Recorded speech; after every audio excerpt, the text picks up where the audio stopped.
My name is Yalie Saweda Kamara, and I am the Cincinnati and Mercantile Library Poet Laureate. So I think the simplest way to describe a poet laureate is kind of thinking about the ambassador of poetry for a city. So what that means is that the poet laureate creates opportunities for writing engagement, whether in large groups or in small capacities. Sometimes the poet laureate is also commissioned to do particular poetic projects. And so the idea of the poet laureateship is to bridge gaps between different communities and also to introduce the unique and diverse voices of Cincinnati's poet community to the world.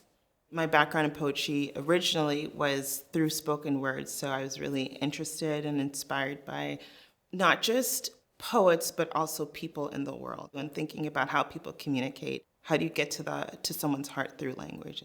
When I think about literature and hip hop, I don't think of them as separate things. Every sort of device that's used in creating a book or a poem can be found in hip hop music, whether it's allegory, simile, metaphor, thinking about narrative sequence that makes a story, all of that exists inside hip hop and particularly rap music. And so it can be a wonderful and concise way of examining really profound and unique issues.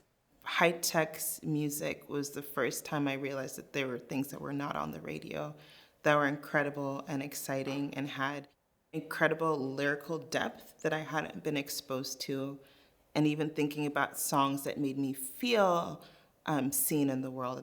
When you see people writing about these things, it empowers you to write about them yourself. And I wasn't seeing this in school, and I wasn't told that poetry looked the way that it did. I had this moment last summer when I was taking the bus and I was listening to high techs, like top 10 beats, something that was on YouTube. And I had a moment where I was on the bus and I was thinking about how high tech's music was literally the soundtrack of around the time when I was thinking I could possibly become a poet in 2001, 2002. Mm-hmm.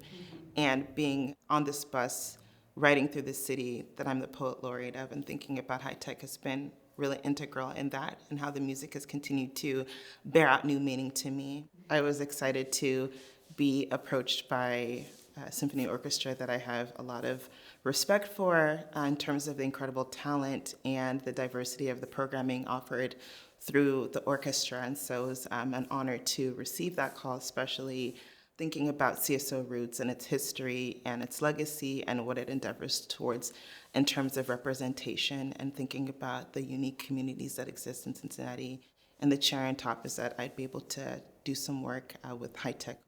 His work has incredible value in artistic spaces and institutional spaces between people. I think that his music is very humanizing and does a lot to allow people to feel like they belong in spaces. And so his music has felt like home to me, even thousands of miles away.